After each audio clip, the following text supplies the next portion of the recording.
Welcome back to another Film Geek movie review. In just a moment, I am headed over to the futon to check out the new Netflix original, A House of Dynamite. A House of Dynamite is directed by Kathryn Bigelow, and it's starring Idris Elba, Rebecca Ferguson, and Gabriel Basso. This is a movie, it's a political thriller about a missile that's fired at the United States. And then there's a race to try to figure out how to respond to this and to try to figure out who shot the missile at the country in the first place. This is a political thriller from Kathryn Bigelow, and she is one of my favorite directors of all time. And she definitely directed my all-time favorite vampire movie, Near Dark. This is one of the greatest vampire movies ever made. I will stand by that, period. And if you're a collector and you're wondering why I only have like a DVD of this movie, that's because this is the definitive edition. There are no special Blu-ray editions. There are no 4Ks of this movie. This is the last that you can find out there. It's an out-of-print DVD special edition, and it's actually pretty good. It is a pretty decent copy of the film and all, but that's all there is out there for the greatest vampire movie ever made. But anyways, I digress. Enough talking about Near Dark. I'm not here to talk about Near Dark. I'm here to talk about A House of Dynamite. Now, this movie was released in theaters on October 10th. Very, very limited release in theaters, which, you know, I'm just going to say something real quick. Netflix, I don't like that. Okay, I do like the fact that you release the films in theaters, but why such a limited release sometimes? I mean, Shudder at least releases them in more theaters throughout the country. A lot more people who are big theater goers like myself get a chance to see these movies up on the big screen. And all I have to say about that is if you're going to release it in theaters, at least put it out there in a reasonable amount of theater so more people can get to witness this up on the big screen. So there you go. That's my little rant. Enough. So yes, some people have probably already seen this movie, but a lot of you probably haven't, myself included. So it's enough of me sitting here jibber-jabbering on. It is time for me to get over to the futon because, of course, my faithful feline friend Haku is patiently waiting on me, and it's time for me to check out the Netflix original, A House of Dynamite.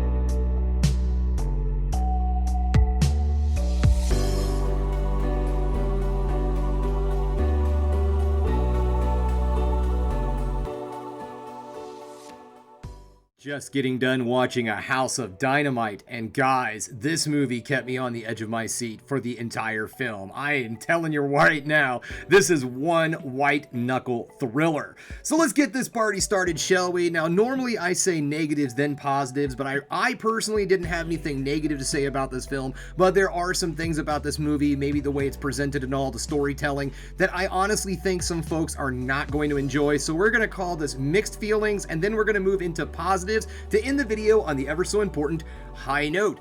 First thing I want to talk about is just how this film is structured, because this movie does not follow a linear storytelling fashion, and I do know that annoys the hell out of some people. This movie is told into different chapters, and each chapter tells the events of a specific time during this entire event.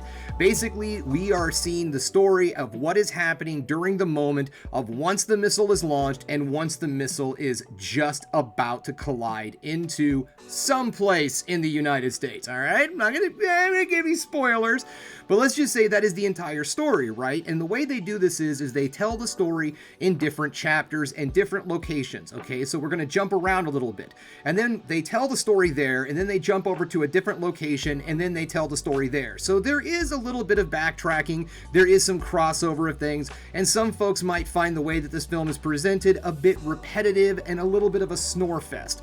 I found this movie extremely intriguing, but yes, I could really understand how some folks would find some of this jumping around a little bit boring because some things get crossed over and they're like, okay, I already know how this played out, I don't need to hear it again. But in my opinion, it doesn't really bog you down too awful much with stuff like that. It just kind of gives you a different perspective of what was happening. So you might hear someone's reaction in one event, and then you go over to the next chapter and you actually see what they're saying to somebody or whatever the case may be. It is presented in a different perspective, and I thought that that kind of kept the movie a little spiced up and all, and did take the edge off of the repetitiveness. But yes, in some ways, this film does come off a bit repetitive.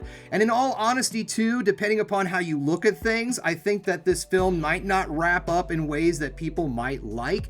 The film does not necessarily answer all of your questions about what's going on, but then again, in my opinion, I don't think that that's what this film was trying to do. It was not trying to tell you exactly why this is happening. It's trying to tell you how this would play out if these events were to happen. So I do think that at the end of the story, there are some questions that are left unanswered for our viewers, and I think that that might be a bit frustrating for some people. There's also a lot of handheld cam that is used in this film and a lot of quick zooms, and in my opinion, I thought that was fantastic, and I'll talk about that more when I get into the positives. But yes, there is some shaky cam moments, there are some definite handheld floaty cam moments, and as I've said before, I don't necessarily mind stuff like that, but I do completely understand that there are some viewers out there that just do not like all the shakiness going on. This is on a TV at your own home, so it's not in a huge screen or nothing like that, like an IMAX or something, so hopefully it wouldn't be that jarring for you. But yes, the cinematography can get a little jerky and a little fast-paced in some of the areas. But other than those things, in all honesty, I honestly feel like this was an extremely solid film, and I really enjoyed this movie. Personally, I would have really enjoyed being able to see this movie up on the big screen. So again, Netflix, what the hell? But let's not get into that. Let's just start talking about all the things I enjoyed. First off, the performances in this film are outstanding. Every single actor knocks it out of the ballpark. Each one of our chapters has a different character that we're focused on and what the events are that they're trying to deal with in that scenario. And all of our main characters, all of our actors, all of the cast in this film, to be perfectly honest, do great performances. The sense of urgency of the situation, everything that's going on is really in their face, their expressions, everything that's going on. There's this kind of fast-paced action that's kind of going on under the sense of their performances. And I thought that everybody really laid into the tense and just the suspense of what was going on and how you would have to, deal with this type of event, like a world-shattering kind of event, an entire, city basically being annihilated, millions of people, and how you're dealing with all of that on a personal level, and also trying to be a leader in this situation too. You're trying to deal with your own personal stuff while also dealing with everything that's going on in the government and trying to save as many people as you possibly can. So there's a lot of areas in this film and a lot of judgment calls and everything that really keep you on the edge of your seat. But yes, I can completely understand where that kind of structure and all would really annoy people, because yes, it does kind of get a bit of a repetitiveness, but I did really enjoy the way that this film was told in different chapters. I thought it was really cool just to be able to see the different perspectives of what was happening in those moments. The cinematography in this film is also outstanding. I loved the camera work.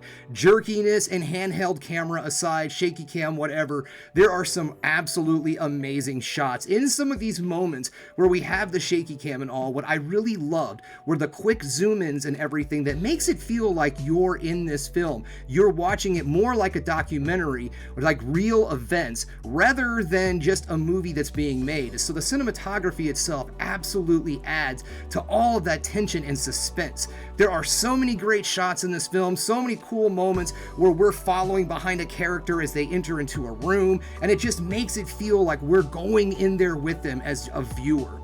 All in all, guys, I would have to say that this is a really fantastic, really well-made film, and some of the things that I really loved about this movie are plot points and story points, so I can't go into a whole lot of details on all this, but I will say that if you're someone who absolutely loves a very suspense, tension-driven thriller on the political side, and this is not political as in like current affairs or anything like that. This is more of political as how the government would respond to something that's actually happening.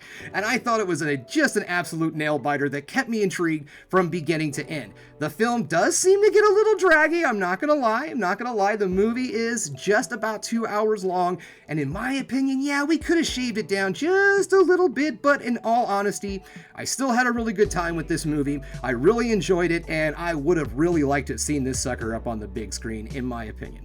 So anyways, guys, there we have it. If you're a subscriber to Netflix, check this one out. If you're not, get the free subscription. Check this film out. Decide if you want Netflix and all, then decide. But you know what I'm trying to say. This is a really solid film, and I think it needs to be seen by as many people as they possibly can. Alright, there you have it, guys. Thanks again for checking out the Film Geek. If you liked what you saw here today, go ahead and subscribe to the channel, ring that bell for notifications, and give me the old thumbs up so I know you like what you're seeing. And if there's one more thing you could do, folks, that is keep watching movies. You know I'm gonna.